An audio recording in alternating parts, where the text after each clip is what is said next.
Breeze Podcast. Period. Hey, it's Donnie. I'm a little late, but I made it. This week has been fun. I'm not gonna lie. I've been enjoying my Love Island. I've been kicking back. I've been standing in the house. Um, you know, it's been a heat wave. I got the air on. Probably can hear her blowing down. I try to do my edges like Trinity from Love Island because my hair is getting old. So I decided to try something new. Like let me know if y'all like it.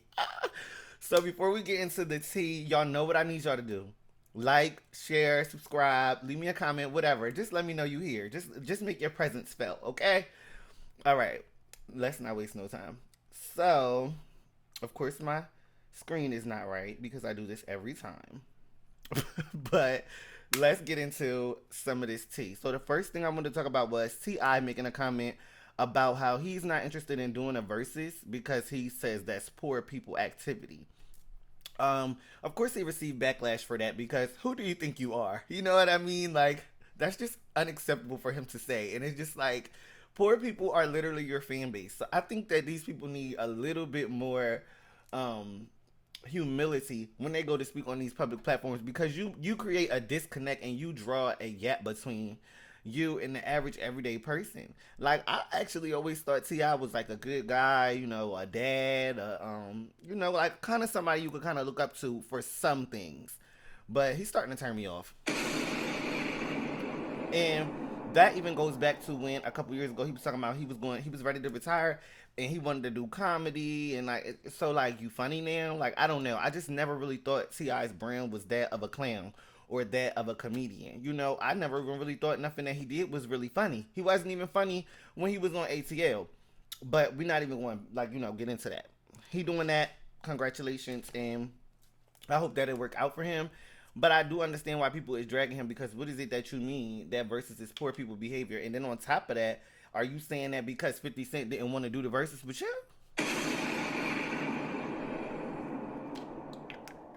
So do you have a ulterior motive on why you feel like it's poor people behavior? Is this or is you just saying it because it's an authentic thought? Oh, my lip gloss just broke, y'all, and I'm so glad it didn't get everywhere. Why would my lip gloss break mid episode? Like, are we cool? I'm so upset about that. Anyways, this is the extra. I'm gonna have to waste it, and it is what it is. So that's how I feel about the Ti situation. I also kind of feel like he hasn't been relevant in a long time, so he should kind of watch the way he talks about other people in the industry in general because his claim to relevancy has been based off of his wife getting dragged for her appearance and his children, making an attempt at music careers. So I don't know, Ti. I just think let's stay on a positive note. That's what I would say in regards to my opinion on that. And I don't really have too much more to say about it. But I did want to bring it up. So another topic that we have is Lizzo flopping. Now, of course, you see the barbs here. They are having a good time laughing and kicking about Lizzo flopping because Nicki Minaj and Lizzo are not on the best of terms. However, I like Lizzo. I think that, she worked really hard on this rollout. I didn't like the album, and that's fine. But I definitely understand all of the hard work that she's been putting in. I've been seeing her everywhere. She did something with Scary Movie. She did something a billboard outside on the side of a building somewhere. And then she did like a couple TikToks with trending viral TikToks. And I just have, I have seen her working hard to promote the music. Albeit a failure, I still have acknowledged the effort. I mean, I feel bad. I think she deserves a lot more than 2.6K. And I mean, it is what it is though. I'm not the target audience for this particular album that she put out because it does not have enough soul in it.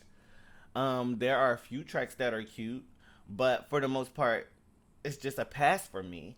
And I think that we've listened to music that has been worse. I think that people have championed artists who are worse, but Lizzo is just pretty much she's in the crosshairs right now of something that's going on between Nicki Minaj and uh, corporate giants. And so therefore she's going to be a collateral damage and a casualty. And I think people are, even if they didn't pay attention to her sales not being good, I think they're going to drag her now because of where she stands, if that makes sense. Hmm. her position is what gets her dragged at this point. I truly believe. Like, she's not allowed to have an opinion or whatever because there is a subsector of the internet that's waiting to attack. Mm. So that's unfortunate. So I want to read this tweet that she made. Um, Pretty much just about her success, her failures, her ups, her downs, and just the mental space where Lizzo is at. And I think it's very important that we pay attention to everybody's mental health, not just celebrities. Hell, do y'all care about me? I told y'all a couple weeks ago I wasn't happy. You know what I'm talking about? You gotta check on people. You don't really know where people are at just because they're popping out and they're doing things. Like, I could be sitting in front of this camera talking about Lizzo and be on my last straw. You never really know. So it's important to check on that. And it's important to take people at face value when they speak on challenges in their emotional and mental health journey. Okay? So I'm gonna read it. Let's give Lizzo a little bit of grace. I know y'all might not like her, but let's just create room for this moment right here. So she said, I'm weeping on the floor. Nobody knows what I've been going through privately. It's been a roller coaster. Sometimes I feel like my hands are tied behind my back and life is whooping my ass. But I wake up every day and declare victory. Even through the sleepless nights, even through the tears, even through my nervous system being so shot I can barely go through a day without physical pain. But I've been working my ass off, grinding and praying, speaking to people who I love and loving them back. I'm truly blessed and covered, and God is reminding me who I am and what He made me to do. No weapon formed against me will prosper. No vicious attacks from people who don't even know me will stick. I will continue to glow, shine, and because that's what I do. To everyone who has shown me love on the internet in real life, I love you. And About Damn Time is my second billion stream record. I mean, I agree with what she said 100%. I think I have a really hard time because I've participated in a lot of social media antics that I maybe should not have. So I understand what she speaks on about, just like the vicious attacks, the random stuff on the internet, and just having to pick yourself up and know that, you know, regardless of what another person's opinion is, that you are that girl. You know that you have the capabilities necessary to reach your goals and, you know, chase your dreams, etc. You can't let other people's opinion hold you back from that. And it's so scary and it's so heavy because I am just a regular person and I probably get, 50 comments, 75 comments of hate over whatever I post if I go live or whatever the case. Imagine being super famous and having a million followers. So now instead of that little small 50 little comments of some bots, some trolls, now you just getting overload, 10K, 5K, 7,000 comments of everybody calling you fat and ugly and a flop. It's just like, it's too much. And I really do hold space and I empathize with Lizzo. I do remember when she does have a weird case. She does have a weird case. So I do want to know how that ends and how that comes to a close. But just as far as her being a human being, I think she's been getting a lot on the internet. And when your music, the thing that you love and care for the most, is not flourishing and doing the best, I know it hurts doubly for the music that you love not to do well, and then for people to just kind of be elated and relish in the flop, relish in the failure. Like, they are happy that, Lizzo was flopping. So yeah, I don't know. I just wanted to talk about that. I feel like I could kind of relate when people are watching you and they want to see you fail. The pressure is up, and then when you do fail, it's like, okay, you happy now? Like, y'all gonna keep laughing at me? Y'all gonna like, what's the thing? Like, And a lot of times when people laughing and joking about you, they don't even have the courage to go out and chase their dreams and goals, and so they projecting onto you, and they're using you as a way to live vicariously, or having a vitriol towards you because they are not bold enough to do it. You know what I'm trying to say? So shout out to Lizzo, flop or not, because it take a lot of courage to keep coming, and it take a lot of courage to know that people want to see you fail and still come anyway. So thank ya. And I'm not even a big Lizzo fan, but I'm gonna get the props where the props is due. Okay. So this is Cardi B. I only brought up Cardi B because it's a rumor going around that Cardi B is back with Offset, and they do this every couple weeks. They try to say that they getting back together. If they getting back together, that's fine with me. Ain't they still married? I mean, at the end of the day, I would never tell nobody that they can't go back to their husband. At the end of the day, you went down the aisle with him, nobody else. So if you choose that you don't want, you don't want to go through this with Stefan, or you don't want to go through this single life or whatever, you don't have to. You have a husband. Go home. Like, I'm not mad about it, but I'm also not mad if she stands on business, and that last time was the last time. Kind of just feel like it's whatever she chooses to do. I'll be satisfied with that because she was the one who was being done wrong. She was the one who had to repeatedly keep having strippers come on the internet bragging about how they sleeping with her husband. So, I mean, if she wants to go through that again, it's up to her. And if she's finished, I feel the same way. Now, in regards to Offset, I think it would be beautiful for him to get his wife back because I don't think he's doing anything without her. And I don't mean that in regards to his music career. I mean that in regards to just being a celebrity, period. Cardi B and Offset, they made each other more popular. They were like a Beyonce and Jay-Z, but not really. But you get what I'm saying. Like that celebrity couple, it always brings more attraction and attention to you as a star. So I feel like Offset without Cardi B has had a rough journey. He's put out a project. I think he might even put out two projects, and they didn't do as well as expected. I think when he put out the I forget what the name of the project even was called, but he put out one project and he had Chloe Bailey on there, and he had a single that was called Bodies. And that album, I enjoyed it thoroughly, but it did not do well. Well, it didn't do as well as people thought he would do because it was his first solo project aside from the Migos, and it was just kind of like he was not in a good space in the social media zeitgeist at the time. He was being dragged. He was going through the stuff he was going through with Cardi. So it was kind of like people did not like Offset at the time. And I don't think people have liked him since he lost Cardi B.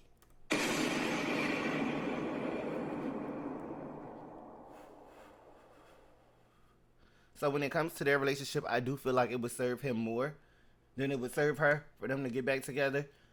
But that's just a rumor with no regard, and I wanted to address it because I've been hearing it. And I wouldn't put it past Cardi B. All of her kids, except the last one, allegedly, are his. So, I mean, she knows him very well, and it probably is a comfortable space. Now, let's move on, because we talk about Cardi all the time, and I just don't know why she's so internet popular.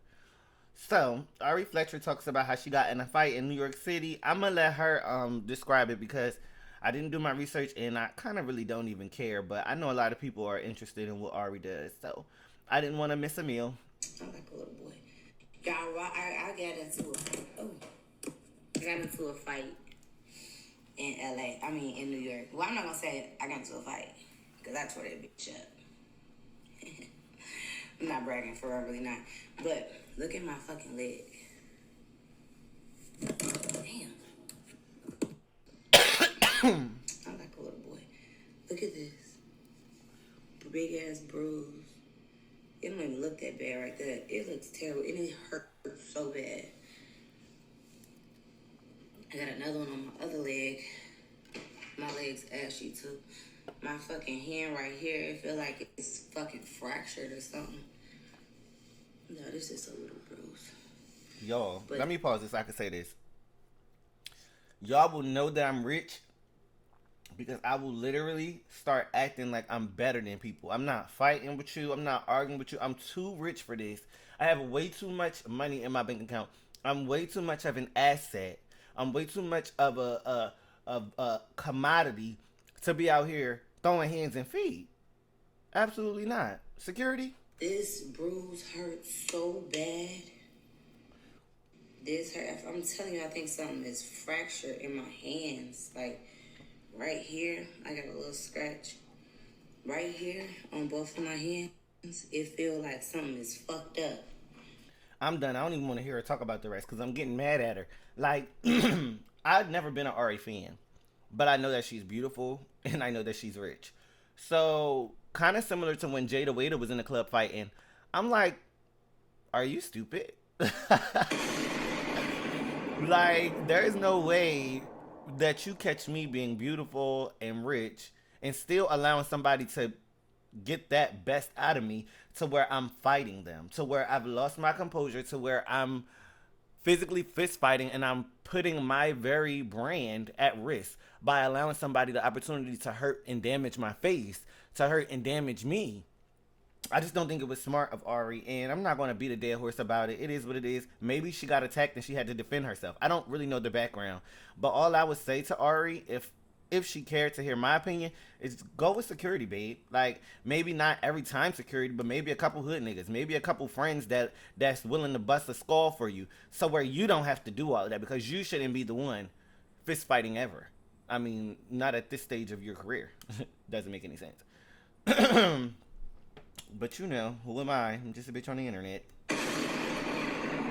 So, you know, Joe Budden, I used to have a really big crush on Joe Budden back when he was going through his drug addiction thing, when he was with Tahiri and what was her name? Kaylin or Cater, not Cater. Cater is on Love Island. But he was with a girl named Kaylin or something like that. And he was going through his stuff at the time, and I used to find him so very attractive back when like Love and Hip Hop days or whatever. I think Joe has fully gotten into his pop up era, and I still think he's a cutie pie, but just not. It's not as intense as the how it was before. When I listen to his takes, I feel like one thing I do enjoy about him is I feel like when he's going to be straightforward, he's going to be straightforward. Another thing I don't like is like the backpedal that he constantly does. Like sometimes he'll say something and then he'll take it back, or he'll be like, "I stand corrected," and it's just like, I don't know. What are you going to stand for if not your opinion, if not how you feel, you know? And listen, I'm one of those people who believe you do have the right to change your mind and things, but I think it's become so much of a repetitive thing with Joe. Like, so I was talking about B2K and Pretty Ricky with my cousin, and we ended up watching it, and we was in here dancing for like an hour and 30 minutes. Like, we really enjoyed ourselves, and we didn't even think twice about who won. We obviously felt like Pretty Ricky had won. The reason why is because, you know, when Pretty Ricky had came up, they were giving us more of a nostalgia. They were giving us all of the feels. You know, I don't think B2K was able to, like, if you watched it, you probably get what I'm saying. Maybe it was the song selection. I don't know. I just know that they did not really keep up with Pretty Ricky, in my opinion. So Joe had an opinion about it, and he walked back his original take. At first, he was saying that, you know, B2K could get... No, first he was saying B2K was going to be a close matchup for Pretty Ricky. And then he walked it back and said B2K could get washed.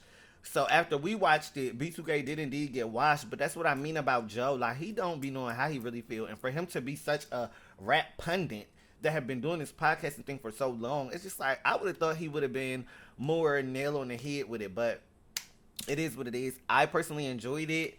If you guys watch B2K versus Pretty Ricky, who won? What was the highlight? I think one of the members of Pretty Ricky, he either passed away or he's in jail or something. Don't get me lying, but there was a member absent, and somebody brought up some shade about that, about him not being there.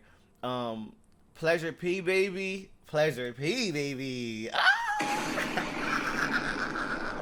Pleasure P gave us that nostalgia, and so did Spectacular, but Spectacular was performing. He was doing more, all of this humpy, humpy, dumpy, and I feel like Pleasure P was giving us vocals. He was singing a song, had it sounding like the soundtrack. Had it sounding like the CD, babe. No shade. Like, Pleasure P came and did his thing. No shade. Like, Pleasure P don't owe us nothing. Like, no. No. Thank you. Like, Pleasure P was the night for me. Like, he was the birthday. And mind you, I did always used to have a crush on him anyway, so I feel like it just all makes sense. It is what it is. They took us where we wanted to go. Thank you. And I feel like let's get more boy groups into the verses. Let's get more sexy verses. Like, this feel like the sexiest verses since Tank and Tyrese. And I feel like Tank and Tyrese could have took it a little bit further because they was too busy being sassy and petty towards one another that they didn't make us want to drop our panty and throw it.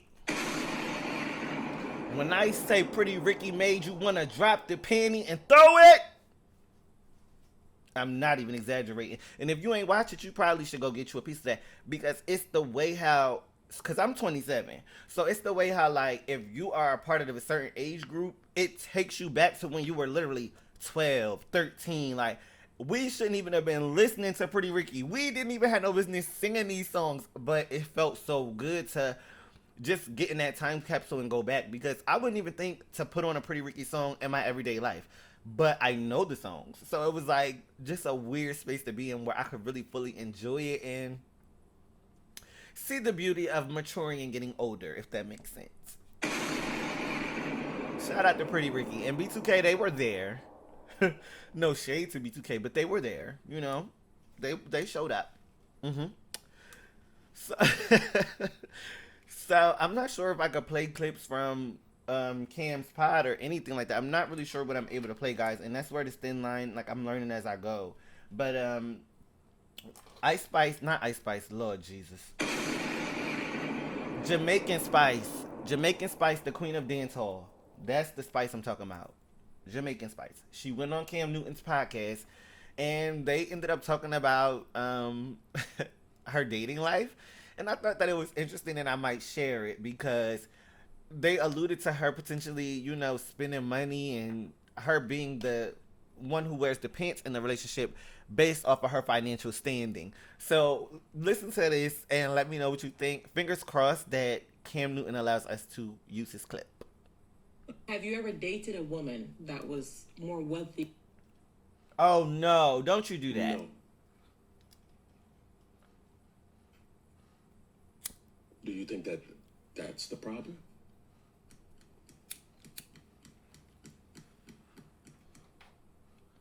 Uh-oh. Is you think money plays? Oh, money So definitely you plays. You said you were wealthy from you were 20, and you admitted that you felt like it played a role as well. Definitely. So So you think if your money that you had Yeah. was nothing to Yeah. whoever you were dating, then you probably would have to sit your ass down somewhere. If the woman that you fall in love with Clock had it. more than your so? It's safe to say Oh. the two dudes that you're dating right now, you got more money than them. well, mhm. So money plays a factor. I'm not dating anyone right now. I'm single like a Pringle. That's what I told you. No. Ah, That's my boy Spice. toys. I told you I was single like a Pringle. Oh, You- Lord. Remember you asked me if I said I was So you single got like two a boy Pringle. toys. Just yeah, the same thing you used to do. Okay, cool. So I'm still trying to dismantle We trying to hit it in the middle. your ability to think that that's still the same. No, you're crazy. I might have found that. What that mean?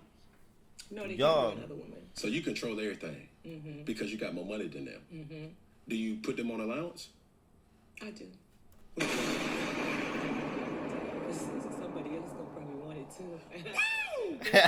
Man, tell you, that inbox gonna be booming. You hear what I'm saying? See, that's when the Atlanta man gonna say, wait, hold on. What that allowance is? What is Well, it? I ain't that with you. But I'll button it up and figure it out. So they Child. on a monthly allowance. You know I'm just teasing you, right? No, I don't know. Keep it funky with me, dog. So I'm done with that clip, but I just wanted to bring that up because I felt like, first of all, it was really cute. I like how she had the banter with Cam. I think a lot of times when Cam has guests on, it kind of gets this weird thing where it's like we have to undercut Cam. Mind you, I'm not defending him. I don't care. I'm just saying, like, as a viewer, I don't like it when, you know, he repeatedly gets tore up by his guests. I like the fun, the banter, the kiki. We're having fun. I'm being respectful. I'm joking. You're joking. Let's enjoy the interview. And I think the clips that I've seen of the Spice interview, I didn't watch the whole thing. I think she was having banter with him. She was clocking him a little bit, but I'm joking. Kiki, haha. And I think that they had a really good rapport and a really good dynamic as opposed to some of his other guests. And when I speak on it, I can name names. Dr. Cheyenne Bryant, Natalie Nunn, Saucy Santana. There are some people who've come on his show, Lady London. A lot of people come on his show and give him pushback, and I think that it goes against him, and it makes him look worse, and it makes him look stupid, and it makes him look mean, and it makes him look all of these different things. So to see him sit down with somebody and kind of like when he sat down with Young Miami, I think they had a really good rapport. When he sits down with certain people, the conversation's smooth, it flows, it's kind of funny. You get a hee-hee, a ha-ha, but also you don't get the tight face. You don't get the ego. You don't get the, I feel like I got to puff my chest up and get a little passive-aggressive with you. So I like it. And I like the fact that she said money means a lot because it was true. In a dynamic where the woman makes more of the money, I believe she has more of a say-so. Men typically like to put women on leashes with money because at the end of the day, that shows it's a status symbol. Because I make this amount of money and because I can move how I can move, you're going to sit down, you're going to do what I told you to do. But when a woman has a certain amount of money, she don't necessarily always go for that. So I feel like the conversation just left so much room for elaboration and for other people to jump in and say, well, yeah, I'm a woman who makes this much. And I completely agree. or I'm a woman who don't make this much and I still get treated like, you know what I mean? It was a conversation starter, and I really enjoyed that, and I really thought that nobody was left on the bitter end of it. I think they both were able to kind of just tit for tat with each other, and it just kind of made sense. Like, he did speak on when he was young. He grew up already being rich, so he knew what being rich meant and the difference in relationships that he would have with women because of who he was and how rich he was, and the intentions were not always pure. I get that, and that's a good topic because somebody like Spice, who has been rich for a long time, can relate and can kind of volley with you, and we can kind of meet with each other in the middle. Like, she told him straight up, you know the money means something, don't it? He ain't deny it.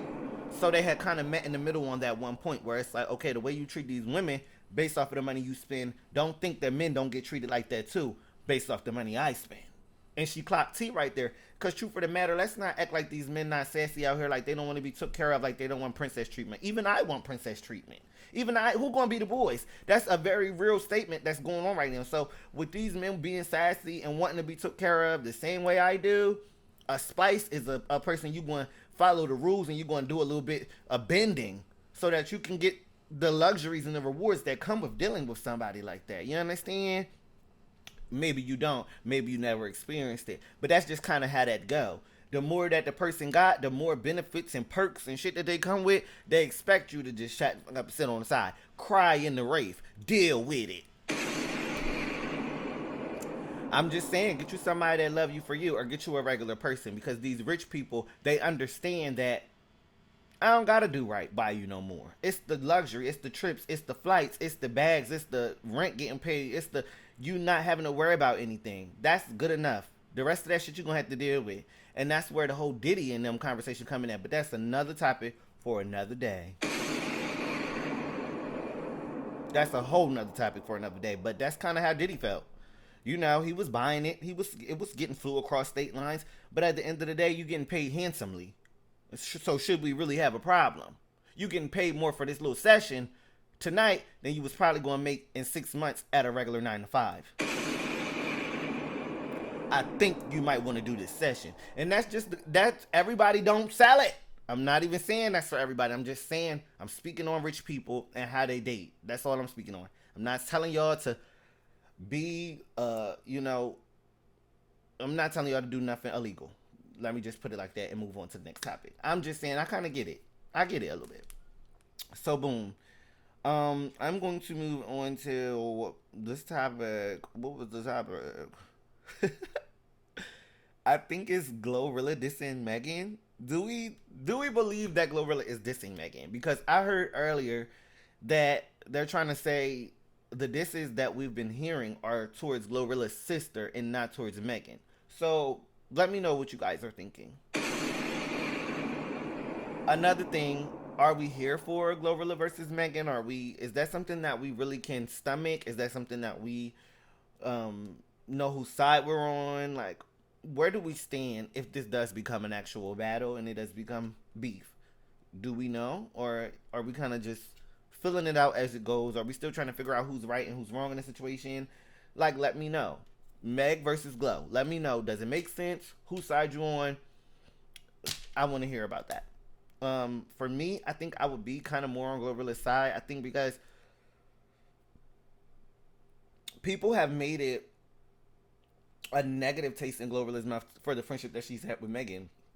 It benefited her in the beginning. It was great. It was amazing. They went on tour. It gave GloRilla more of a spotlight. And I think she was able to, honestly, if we're going to be 100%, I think she was able to learn some things from Megan and maybe catapult herself further. But I think what turned it negative was when her own fan base, Megan's fan base, started to say GloRilla was copying her and trying to be like her and stealing her flow. And I feel like they're two separate entities. I don't think of Glo when I think of Meg and vice versa. I just don't, because they're so different.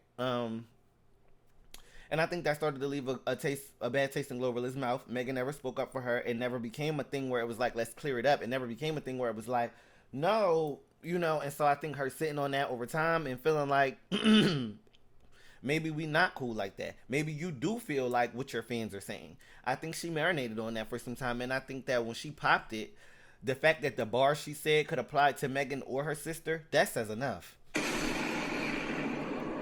She literally said, The whole try to little sis me. I passed her. Well, she is the younger sister to GloRilla, Victoria. But also, people tried to say that she copied Meg. So, couldn't that bar apply to both Victoria and Meg? Oh. So that's what I mean about where do we stand and like what do we really feel, because if it starts to pop off, I wouldn't be surprised, but I think a lot of people would be surprised because they're believing some of the stories about, oh, it wasn't about Meg, it was about her sister, and like, I don't know, I kind of feel like they've been waiting to be for quite some time. I remember Glo was posting little stuff on Twitter and Instagram, and I remember Meg deleted every single picture of GloRilla off her Instagram, so I don't know, guys. Keep your eyes out. I know they're trying to say it's not that, but it tends to be that sometimes, even after they say it's not. Now, y'all know, this is the best part of the episode when I get to talk about my fave. So, Olandria, she made him mad again. And she snapped again. She was at the BET Awards right when I was trying to talk about how she was in Cannes, France. She came right back to the United States and went to the BET Awards. The girl is so booked and busy. Like, I know she'd be tired, but I know she keep her haters even more tired. Because the thing about it is, every time I turn around, she is booked and busy and working. First of all, no shade to everybody at the BET Awards, but why did she get Best Dressed at the BET Awards? Why did they put a whole clip together of everybody's red carpet outfit, and when Olandria hit the screen, your face go, because this yellow and this cleavage and this body, this invisible waist, this chocolate with this highlighter in between the chest, everything is eating. The side part curly with the, oh my God, bro. Just everything about her looks. Her looks just don't fail. She can't fail. It's really sickening. So, because Olandria is that girl, when she went, she couldn't just wear this look on the carpet. She tore him up on the carpet, and then she went inside and tore him up inside, child. She literally looks so good. And I'm so scared to play this clip, y'all, because I know BET don't play for sure. They don't. But y'all got to see Olandria coming down this... Y'all got to see her come down this aisle, baby. Y'all got to see her come down. She's a grown woman, baby.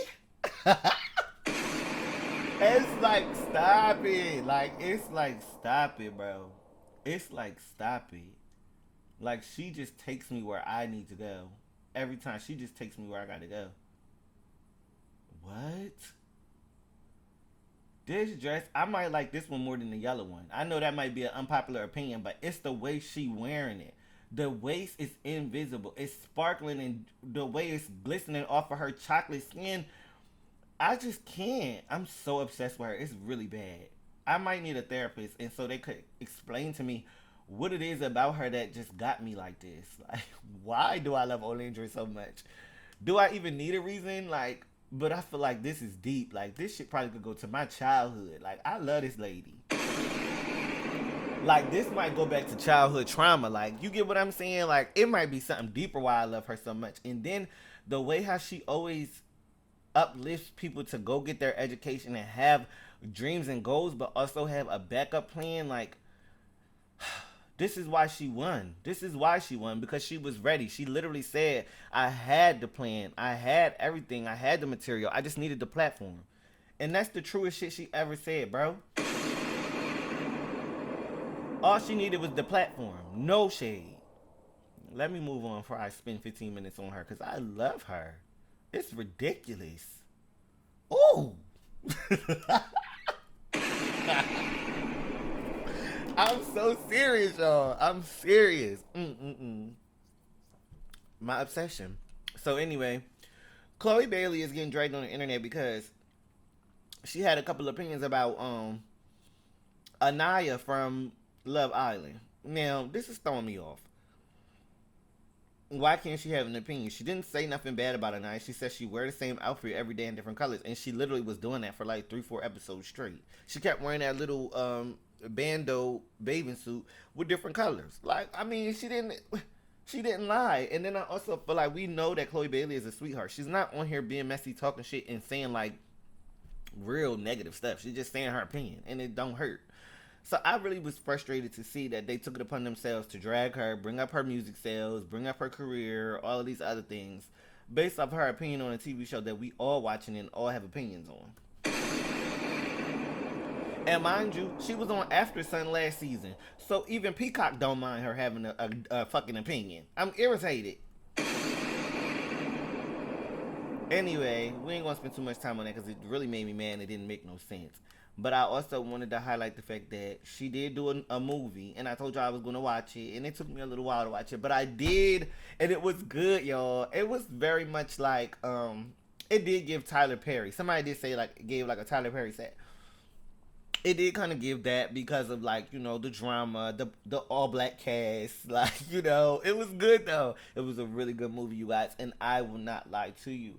I enjoyed Chloe's performance in it so much because I feel like the character, she embodied her. Like, you know, this sweet girl, this humble beginning, and like this love for children, and like this, it was really, really good. And I don't want to spoil anything about it, but this right here is her scene partner. I guess he would be like the leading male role. That's the leading male role. And he's fine. Oh, baby. Oh, child. Child. Ay, ay, ay. So, you know the spicy and sexy scenes were spicy and sexy between them two and just with everybody on the cast being beautiful. I mean, for God's sakes, they got Lynn Whitfield on the cast. So it's really just a good movie. Even just the acting alone, the storyline was so good. It's a psychological thriller. It keeps your mind turning. Every time anything happens, you're wondering, what does this mean? Does it have a double meaning? Does it mean this? Does it mean that? Does she know? Does he know? Is he caught? Is she caught? Is he sneaky? Is he the killer? You just always are wondering. Your mind will literally be processing the movie the entire time as you're watching it. You will never stop processing until the very end, and then you finally realize, oh, this is the plot, or this is what was going on the whole time. So it's really, really a good movie. I like movies like that because I get bored with stuff quickly, but the movie is kind of like a mystery. So as you're watching, you're putting the pieces together. You're tuned into the movie because you're trying to figure out what exactly is going on. You get what I'm saying? It's a psychological thriller. It plays on, huh? It plays on. Is that what that? Am I tripping? It plays with your mind as the watcher. So I really, really enjoyed it, and not just because I support Chloe. Because I support Chloe is the reason I watched the movie. But when I watched it, shout out to Lucian, shout out to Lynn. It's a woman on the movie. Her name is Imani, but I don't know her real name, like her name as an actress. But she did amazing as well. Like everybody, it was a little girl in the movie. The little girl did amazing. The movie's good. So, of course, I'm going to suggest you guys to check it out. And if you like it, let me know. If you don't like it, let me know. But you guys know I don't put you onto anything bad. Anytime I tell you to watch it, it's a certified hitter. Okay? It's a certified hitter if I told you to go watch it. Okay? So I added this on here because you guys know I have this little thing, this little small fixation with Blueface. And I feel like it's because I like the journey of Blueface, if we're going to be fair. Like, when he first came out, I was super attracted to him. It was like this young, hot, and he was literally my type. Like, tall, light-skinned, you know, tattoos, but not too many at the time. And I just liked him at the time, but I just felt like it was this Terrence Howard hustle and flow relationship with him and Krishan when he was beating her down the street, and they would beat each other. It was a lot. But I kept up with it. And then he went to jail for 2 years, and he got out, and that was a whole nother thing to explore, because it was just like, well, are you going to be with Krishan? Are you going to be with your baby mom, or get new girls, or what? And he's been literally like reckless since he's gotten home. I mean, new baby mom, cheating on the baby mom, the new baby mom that's pregnant right now. He's been balling overly. So I thought it was kind of funny when I found out that his baby mom was doing her thing while he was in jail. I mean, of course she was, but who she did it with is a little bit messier. So I'll play this clip, and you tell me if you feel like Blueface is being tender or not. But he finds out that his baby mom slept with his ex-manager while he was in jail. Ooh. Oh.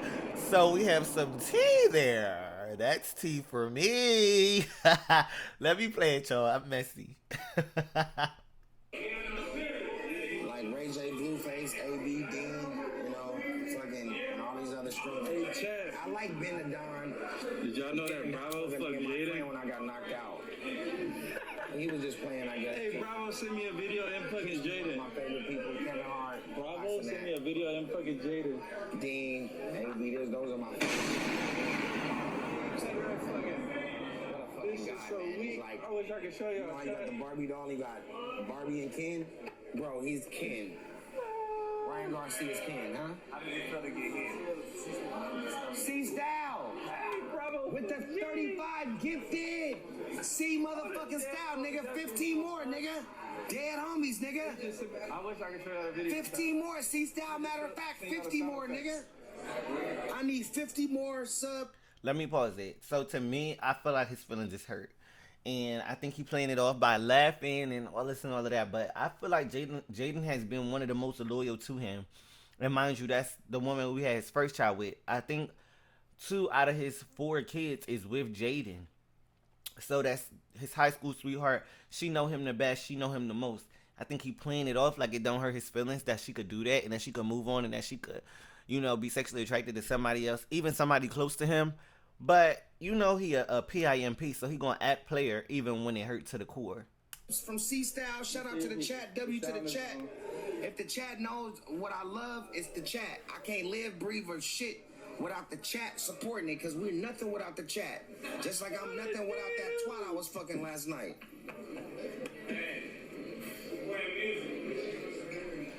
Oh, yeah. Hey, whoever did it, fuck with. Hey, shout out to you, Gabe. Well, Hey, you got it, yeah. You can have her. Tinder. Hey, I can't make this shit up. The only issue that I would have. Can we what? Of course we can. Oh, I don't smoke. Watch us. By the time they tell you stop, you done already got 14 hits in. Nah, I ain't calling the cusser out. Thank you. That's the next nigga bitch. That's what they got going on. So I ain't even gonna play the rest. I feel like his feelings is hurt. He literally tweeted and said, "That's not my bitch no more." Oh my god. I don't know. City Girl's up 1,000 points right now. City Girl's up. I don't know.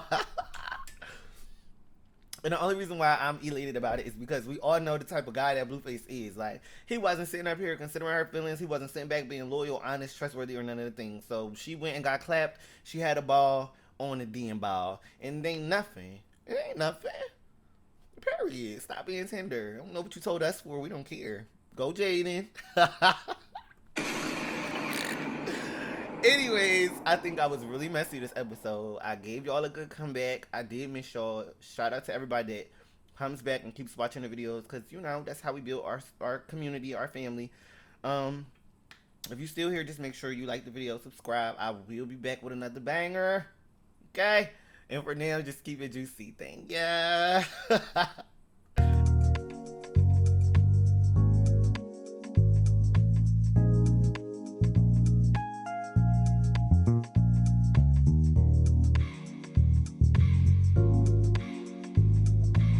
I love Juicy Dreams podcast. Period.